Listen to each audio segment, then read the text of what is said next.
Salut tout le monde, ici Rémi. Évidemment, une des premières choses que tout le monde veut savoir en immobilier, c'est comment réussir à bien calculer la rentabilité d'un immeuble à revenu.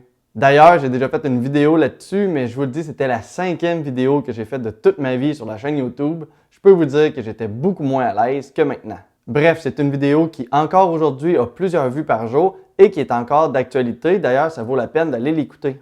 Mais en même temps, ça fait maintenant 4 ans que j'ai fait cette vidéo-là, fait qu'évidemment, il y a des petites choses qui ont changé et c'est le temps de tout mettre ça à jour. Dans ma capsule de 2019, à mes tout débuts, je voulais garder ça simple pour pouvoir vous l'expliquer, mais aussi parce que moi, je n'étais pas à l'aise devant la caméra. Donc, je vous disais un peu mes chiffres, les résultats, mais pas nécessairement comment je calculais tout ça. Aujourd'hui, j'ai donc décidé de vraiment calculer un immeuble avec vous via mon ordinateur en direct et d'analyser les résultats et de voir si c'est un bon immeuble ou non et comment en tirer les résultats au niveau du rendement. On va donc se lancer directement dans le calcul de l'immeuble sur l'ordinateur. La première des choses, c'est que j'utilise un vrai immeuble qui est à vendre en ce moment même au moment de filmer cette capsule-là. D'ailleurs, selon les résultats, si vous l'écoutez quand elle vient d'être publiée, vous pourrez décider si vous voulez faire une offre ou non. C'est un immeuble qui est situé à Drummondville, un quadruplex. Au préalable, en plus de toutes les informations qu'on trouve sur Internet et la fiche centriste, j'ai demandé au courtier de m'envoyer plus d'informations.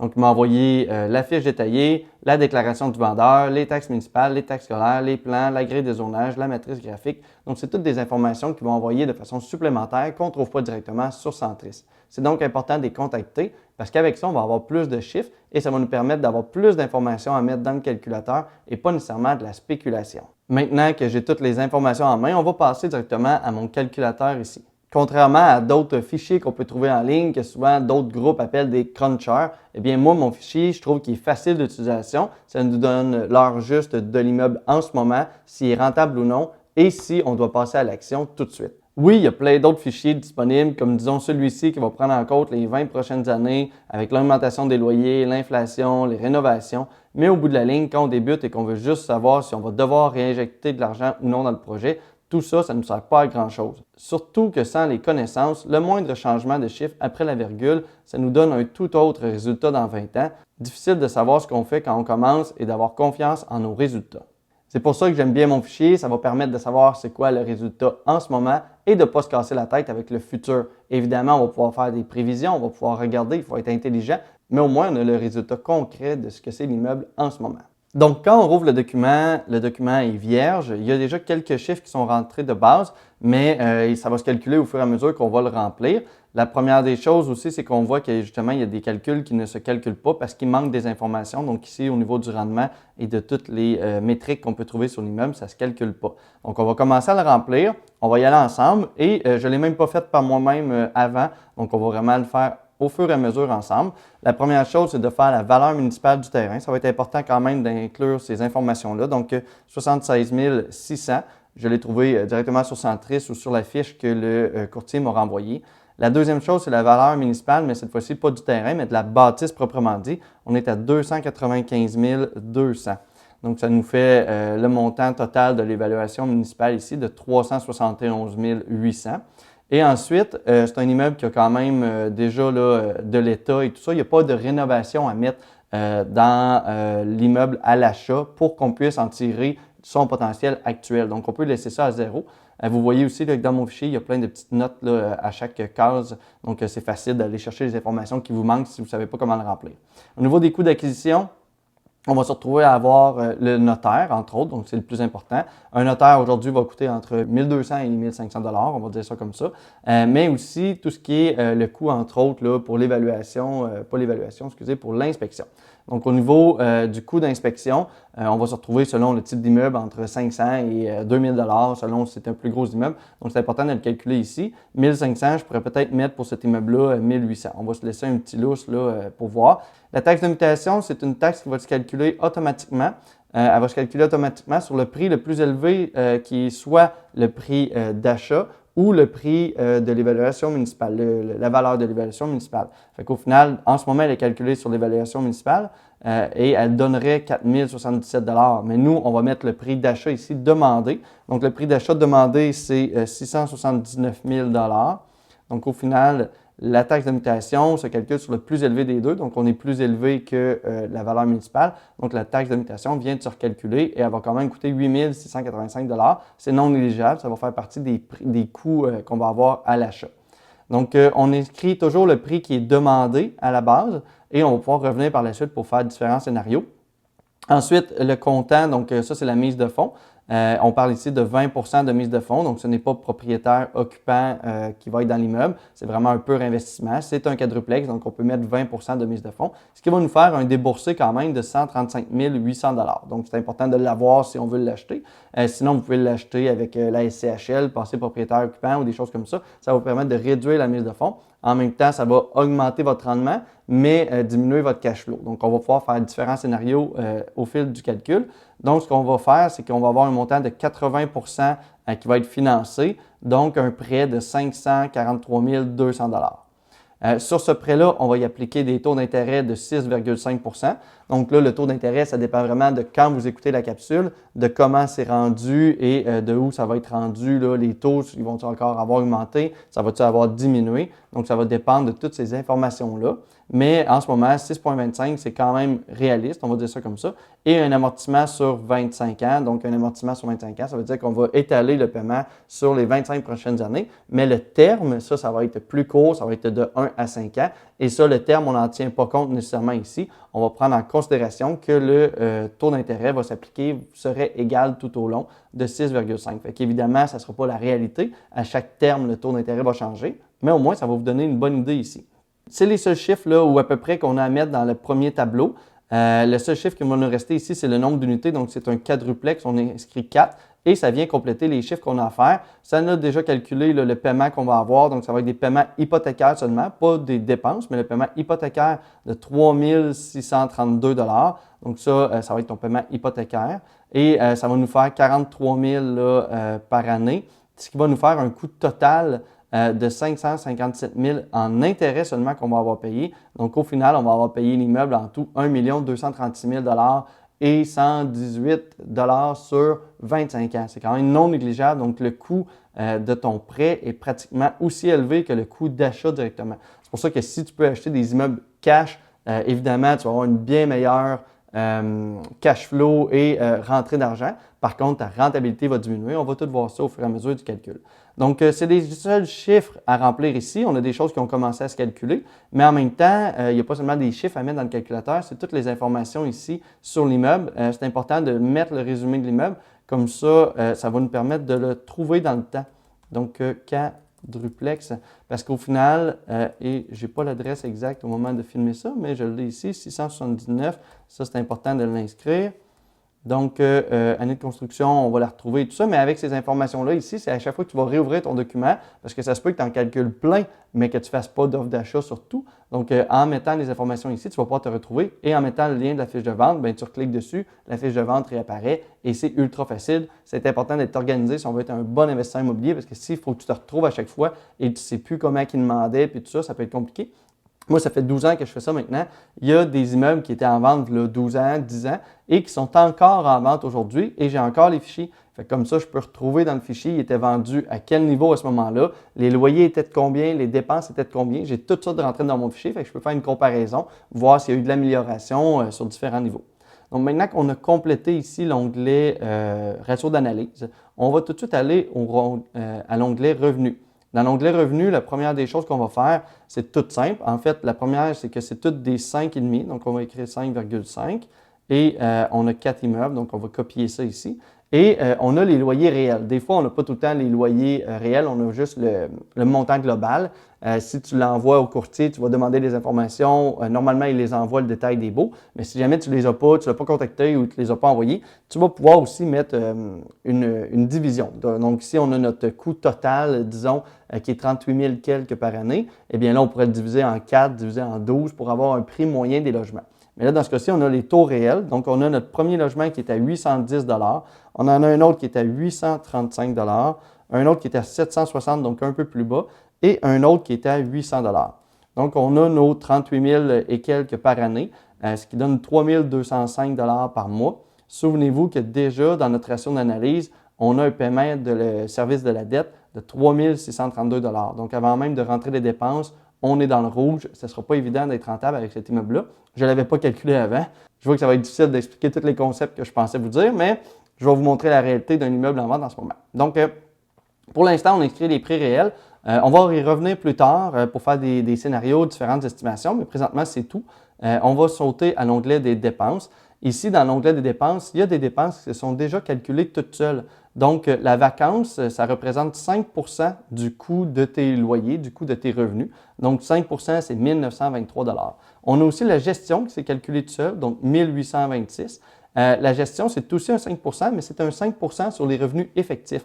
Donc, si jamais ton gestionnaire, il ne loue pas un des logements, bien, pendant qu'il n'est pas loué, ton gestionnaire n'est pas payé sur ce logement-là. C'est pour ça que la vacance représente 5 et la gestion représente 5 mais des revenus moins la vacance. C'est pour ça qu'elle est un petit peu moins élevée. Si jamais on viendrait qu'à augmenter ici la vacance pour, disons, 10 eh bien là, la gestion diminue aussi parce qu'on aurait plus de vacances, donc le gestionnaire est moins payé. Donc, on serait à 1 730, mais si on remet notre 5 de vacances, eh bien là, il est plus payé, donc il est payé à 1 826.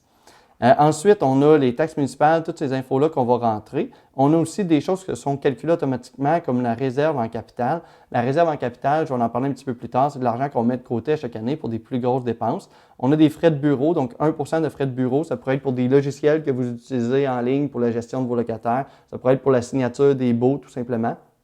On a aussi la publicité. Donc, en ce moment, on parle de 1,5% là, qui est là automatiquement. Vous pouvez le changer. Tous ces chiffres-là, même s'ils sont calculés automatiquement, vous pouvez les changer manuellement pour votre réalité. Mais en termes de publicité, c'est sûr que là, on est dans une crise du logement. C'est difficile de ne pas avoir de locataires. Beaucoup de monde recherche, fait qu'au final, ton logement il est plutôt loué facilement. Mais dans un marché équilibré, bien, des fois, ça se peut que tu aies besoin de mettre une pub qui va te coûter 50$ pour la mettre de l'avant sur Kijiji et que ça va te permettre de louer ton loyer plus rapidement, sinon il serait vacant. Donc, cette pub-là, cette dépense-là, la publicité, ça va être une bonne dépense. C'est pour ça qu'on peut venir en compter ici. Et il y a aussi un 20$ par locataire qui se calcule dans mon calculateur. Vous faites ce que vous voulez. Mais à ce niveau-là, c'est un 20$ par locataire pour un cadeau. Donc, ça peut être une carte cadeau, ça peut être un petit cadeau, une petite attention. L'idée, c'est juste d'être un gentil propriétaire et de faire une attention particulière. Fait que comme ça, bien, tu te différencies du lot un peu. Tu as une bonne relation avec tes locataires et tout ça. Donc, on va aller rentrer les chiffres qu'on a. Donc, au niveau des taxes municipales, on parle de 4 902 $. Les taxes scolaires, on est à 337 $.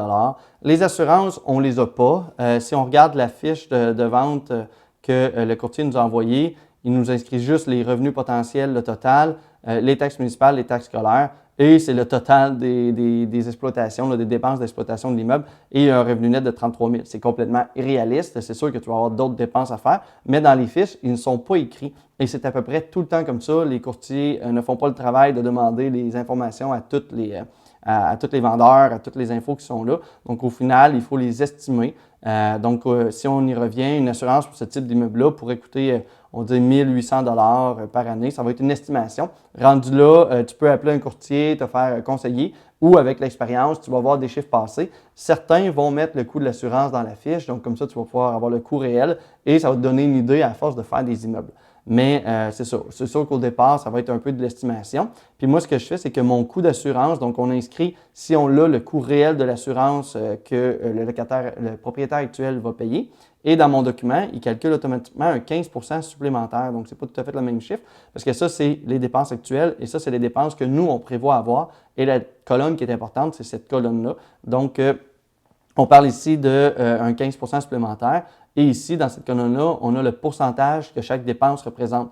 Donc, les assurances représentent pas tout à fait 6 là, des dépenses, tandis que les taxes municipales représentent 13 ce qui est quand même élevé. Au niveau de l'électricité, du chauffage, il n'y en a pas. Il n'y a rien d'inclus au bail. Donc, si on revient là, dans notre valeur ici, il est écrit là, rien d'inclus. Donc, il n'y a pas d'électricité, il n'y a pas de chauffage. Tout ça est à la charge des locataires. Donc, on n'a rien à écrire là-dessus directement. Et entretien et réparation, bien là, c'est là où on voit que qu'est-ce qu'il y a de fait, qu'est-ce qui s'en vient. Dans notre cas, on va mettre un montant de environ 1 500 $ par année. Ça représente une toilette qui vient boucher, il faut que tu appelles le plombier, il faut que tu changes un petit morceau, il faut que tu changes une serrure, il faut que tu changes des petites choses ici et là, une poignée. Bien, tout ça, c'est des choses que tu vas avoir, donc des dépenses courantes qui vont venir à chaque année se placer sur les dépenses qui vont faire que tu vas quand même devoir sortir cet argent-là de ta poche.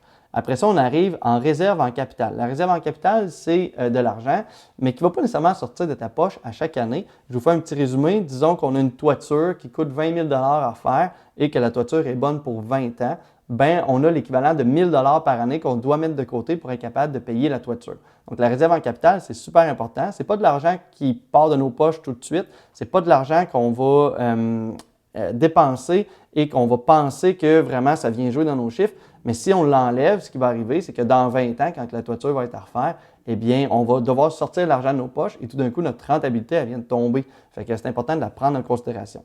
Au niveau du déneigement, on va mettre ici, 600 $ parce que si on regarde les photos, eh bien, on voit qu'il y a 2 cours quand même associés à l'immeuble et que ça a l'air d'être quand même une grande cour, donc ça ne sera pas un petit déneigement là, facile. Et le coût du déneigement a augmenté au travers des dernières années avec le coût de l'essence et tout ça qui a augmenté. Au niveau de la pelouse, on va mettre un 500 $. Donc, avec ces chiffres-là, on y arrive de plus en plus. L'exterminateur, on n'en mettra pas. Les frais de bureau, ça se calcule automatiquement, on va les laisser comme ça. Honoraire professionnel, on n'en a pas. Ça pourrait être si vous avez quelqu'un qui fait votre tenue de livre ou la comptabilité, il faut mettre ça. Téléphone et services publics, bien là, on parle de tout ce qui est l'Internet, si vous l'avez. Donc, ça pourrait coûter, disons, 100 $ par mois pour mettre l'Internet accessible aux 4 locataires. Conciergerie, dans notre cas, on n'a pas d'aire commune, donc il n'y a pas de conciergerie. Il n'y a rien qui est inclus, donc il n'y a pas de meuble qui est là. On n'a pas nécessairement de dépenses de taux. De la publicité, j'en ai parlé. Les cadeaux, ça se calcule automatiquement. Vous pouvez mettre 0 si vous voulez, mais ça représente une toute petite partie quand même de ce que c'est. Et si jamais vous avez autres dépenses ou quoi que ce soit relatif à votre immeuble. Donc, on voit qu'on est grandement dans le rouge, à moins 20 000 par année. Mais au-delà de ces chiffres-là ici, on va commencer à aller analyser maintenant notre immeuble, maintenant qu'on a rentré les chiffres. Donc, on va revenir dans les ratios d'analyse et c'est là qu'on va pouvoir avoir nos premières rentabilités et tout ça. Donc, on a 1 700 $ de nos poches qu'il va falloir sortir à tous les mois, ce qui représente quand même moins 425 $ par mois par porte. Ça veut dire qu'on vient subventionner ici le locataire à coût de 425 $ par mois pour qu'il puisse habiter là. C'est vraiment une perte annuelle quand même considérable. Et on a des dépenses de 4 745 en cash flow là, qui part à tous les mois. Donc, maintenant qu'on a rempli tout ça, on descend, on va venir voir les onglets ici. Donc, on a nos revenus, donc 36 537. On avait des revenus de 38 000, mais souvenez-vous qu'on va avoir de la vacance là-dessus qu'il faut le calculer. Donc, de la vacance, là, je vous fais un petit scénario aussi pour ceux qui pensent qu'ils n'en auront jamais. Ça se peut que tu achètes, tu n'en as pas pendant 3 ans, puis qu'au bout de 3 ans, tu as un locataire qui décide de se pousser, qui n'a pas payé ses 4 derniers mois. C'est compliqué d'aller à la régie, c'est 800 $, tu viens d'avoir une perte, tu fais comme bon, je vais l'absorber. Et une fois qu'il est parti, au bout de 4 mois, tu décides de faire de la rénovation. Tu prends 2 mois pour remettre ton logement au goût du jour. Au final, tu n'as pas eu de locataire pendant 6 mois. Mais si tu avais un quadruplex, donc un quadruplex, c'est l'équivalent de 48 mois par année qui est loué dans ton immeuble. Donc, ça veut dire que c'est 144 mois au bout de 3 ans qui va être loué dans ton immeuble. Et si tu n'as pas été loué pendant 6 mois, bien, c'est 6 mois sur les 144 mois des dernières années. Ça te fait quand même une moyenne de 4,16 % de vacances par année. Donc, c'est quand même élevé. C'est pour ça qu'un 5 % de vacances, c'est loin d'être irréaliste. Oui, ça n'arrivera pas nécessairement à toutes les années, mais si tu as un mois par année qui n'est pas loué ou qu'il y a un gars qui n'a pas payé ou c'est compliqué, bien là, déjà, ça peut s'accumuler. Et tu es toujours mieux d'avoir calculé de la vacance et au mieux, ça te reste dans les poches. Et au pire, ben, tu l'as calculé puis au moins, tu n'es pas dans le trou pour autant. Donc, nos revenus bruts effectifs après la vacance, c'est 36 537. On a nos dépenses d'opération, donc ça, c'est juste les dépenses que ça nous coûte à chaque année. Si on enlève, on ne considère pas la dette là-dedans, c'est 13 000 quelques. Donc, on a des revenus nets d'opération de 23 000. Mais là-dessus, ce qui fait mal, c'est notre service de la dette à presque 44 000. Fait qu'au final, on a le surplus d'opération qui va être à moins 20 000. On a une diminution du capital de presque 9 000 $, ce qui nous fait un retour total de moins 11 000. Donc là, c'est là où on va pouvoir aller voir qu'est-ce qu'il y en est. C'est qu'on a un retour sur notre compte investi, donc on perd 14 %. Ça veut dire que notre cash flow est à 14 % négatif sur ce qu'on a investi. Donc, il va falloir réinjecter 14 % supplémentaires à chaque année dans l'immeuble. Ça, c'est avec les chiffres actuels. Après ça, on a notre retour total qui, lui, est moins pire parce qu'au final, sur le 43 000 de service de la dette qu'on a, on a une diminution capitale de quand même 9 000 $. Ça, c'est de l'argent qui nous revient dans nos poches. C'est juste qu'on ne peut pas y toucher tout de suite parce qu'elle est en équité sur l'immeuble. Donc, grâce à ce 9 000 $-là, bien, on vient améliorer la situation de l'immeuble quand même avec un moins 7 % et on aurait un retour avec plus-value de 2 % dans ce cas-ci à 1,5 %. Donc, si jamais l'immeuble il prend 2 eh bien là, on vient effacer notre rendement négatif et on vient faire un rendement de 2 de 1,5. Si jamais vous pensez que le marché est plus gros encore et qu'il va prendre 5 dans la prochaine année ou 4 eh bien là, on va le calculer et tout d'un coup, on obtient presque un 11 de rendement.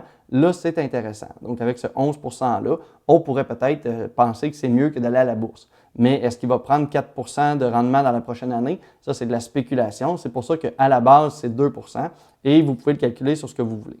Maintenant qu'on a cet immeuble-là, est-ce qu'il est intéressant ou non?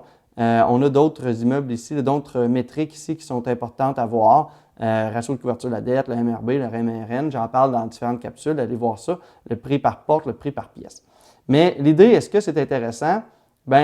Pour moi, en tout cas, non, dans cette situation-là, ce n'est pas intéressant. Mais voyons voir comment on pourrait optimiser l'immeuble ou faire en sorte que ça devienne intéressant à un certain niveau. La première des choses qu'il faut considérer, c'est que la plus grande partie en ce moment de notre dépense, c'est le service de la dette. Donc, si jamais on a actuellement, les taux d'intérêt sont très élevés, c'est ce qui fait que c'est difficile à faire de l'immobilier. Si on retombait, mettons, on peut l'estimer, on peut voir, on peut faire des scénarios, c'est ultra facile sur le calculateur. Donc, mettons qu'on retombe avec un taux de 3,5 Qu'est-ce qui se passerait à ce moment-là? Eh bien là, notre immeuble, il tomberait dans le positif au niveau, pas nécessairement du cash flow, mais au niveau du retour total. Parce que tout d'un coup, on a 23 000, on a une service de la dette qui est quand même élevée encore. Donc, on a un cash flow négatif, mais on a une diminution de capital qui est plus élevée que notre cash flow. Donc, on a un retour total qui serait plus élevé. Donc, on n'a pas nécessairement de l'argent dans nos poches à tous les mois, mais on n'en perd pas non plus. C'est un peu une épargne forcée qu'on met dans l'immeuble directement. Donc, c'est quand même une meilleure chose. Donc là, on peut considérer de diminuer le taux d'intérêt ou de l'augmenter pour se faire différents scénarios. Donc, on va le remettre ici à 6,5. L'autre chose qu'on peut faire, c'est tout simplement changer le prix d'achat parce que le prix d'achat demandé n'est pas nécessairement le prix que tu vas payer et n'est pas nécessairement le prix que tu es obligé de faire une offre d'achat. Donc ici, on a 679, mais voyons, soyons fous et inscrivons 500 000. Donc, tu vas diminuer de 169 000 sur le prix d'achat. Et bien là, tout d'un coup, on vient aussi qu'on est plus intéressant parce que notre service de la dette, même avec un taux d'intérêt à 6,5, il vient de diminuer à 32 000 au lieu de 43 et ça vient changer aussi notre rentabilité.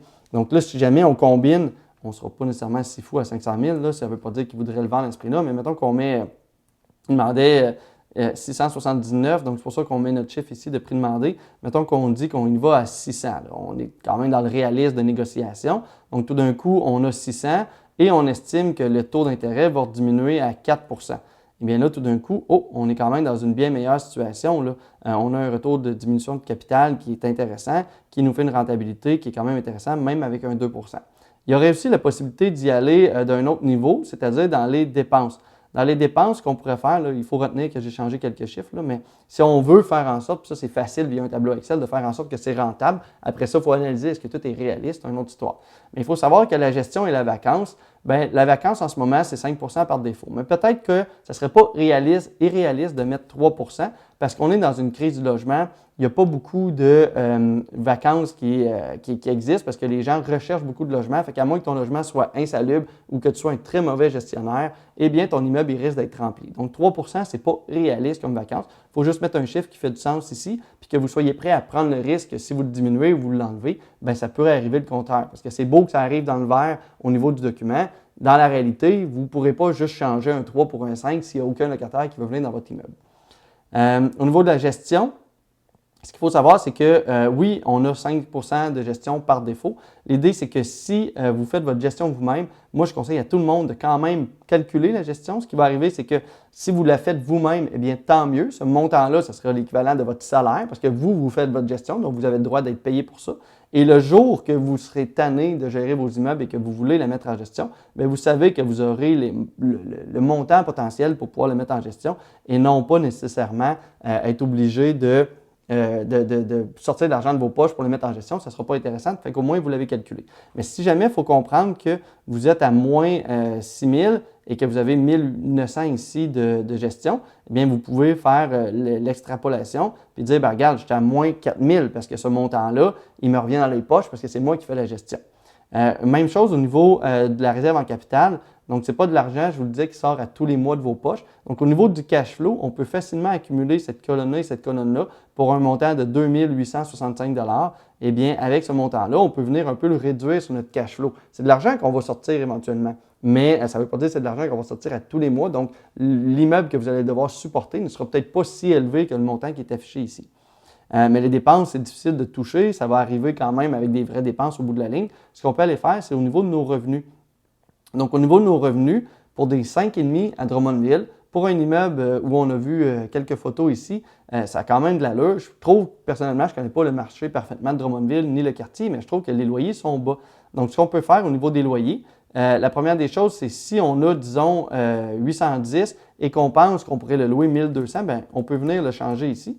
Et là, déjà, ça va changer tous les chiffres au fur et à mesure. Mais ce qu'on peut faire, c'est que chaque loyer, au lieu de les augmenter, si on ne connaît pas nécessairement le prix du marché ou comment on pourrait les augmenter, bien, on peut venir ici et se dire, regardez, au bout de 2 ans, je pense réussir à faire 5 d'augmentation par année. Si j'augmentais donc les loyers au bout de 2 ans de 10 qu'est-ce que ça donne? Eh bien là, automatiquement, il vient calculer ici les nouveaux loyers et ça va te permettre d'avoir une rentabilité qui est différente. Si jamais, comme je dis, tu veux les changer, puis toi, tu penses que c'est plus que 10 par année et que les loyers, l'augmentation ne seront pas égales partout, bien, on peut remettre 0 et venir ici, dire que celui-là, ça va être 1200, celui-là, il va être 1100, pas 110, 1100, celui-là, il va être à 950, celui-là, il va être à 1200 aussi, 1220. Bien là, tout d'un coup, c'est facile sur le fichier Excel de faire arriver dans le vert, peu importe les chiffres qu'on va mettre, on peut arriver à ça. Mais est-ce que c'est réaliste de dire que tu vas passer de 810 à 1200 et que tu vas tout réussir à augmenter les 2,5? Peut-être. Peut-être si tu es un bon gestionnaire, si tu as des bons locataires, si tu as des bonnes forces de négociation et si tu réussis à les augmenter. Mais ça se peut aussi que ici, ben, tu ne sois pas capable de les augmenter, donc tu sois prêt avec. C'est pour ça que moi, j'ai 2 colonnes. J'ai toujours le prix réel et la prévision. Donc, au final, c'est possible ou c'est facile de voir qu'est-ce qu'il y en a un à côté de l'autre. Donc, si jamais on réussit à réduire notre prix d'achat à 600 000, qu'on a un taux d'intérêt qui a diminué, qui est à 4 qu'on a des dépenses, qu'on oublie un peu la gestion qu'on va avoir et la mise de côté, la réserve pour les grandes rénovations qui s'en viennent, et qu'on réussit à augmenter les loyers, eh bien là, tout d'un coup, on a un cash flow positif, on a un surplus mensuel, on a un rendement qui est de 5 de cash on cash, un rendement de presque 14 sur le retour total avec la diminution de capital et de 23 avec une plus-value potentielle de 2 Si on est optimiste et qu'on vient mettre un 4 eh bien là, tout d'un coup, on arrive avec un rendement de 32 Donc, c'est facile de faire dire ce qu'on veut au chiffrier, d'arranger ça pour que ça fonctionne et qu'on ait des rendements faramineux de 32 mais en même temps, est-ce que c'est la réalité? Peut-être pas. Soyez toujours vigilant quand vous allez remplir le document. Mais tout ça, ça démontre bien que c'est facile de faire un document Excel, de calculer la rentabilité et ensuite d'en extrapoler plusieurs scénarios. Dans le document, c'est aussi possible de calculer si jamais vous avez un financement de deuxième rang.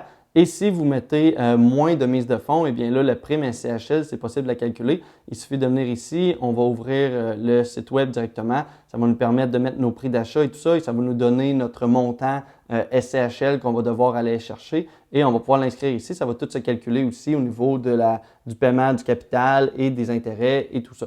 Si tu veux en apprendre plus, tu peux écouter cette vidéo-là. Et je rappelle que le meilleur moyen pour m'encourager, c'est de continuer à m'écouter et de partager les vidéos. Merci de ton écoute. Bon succès!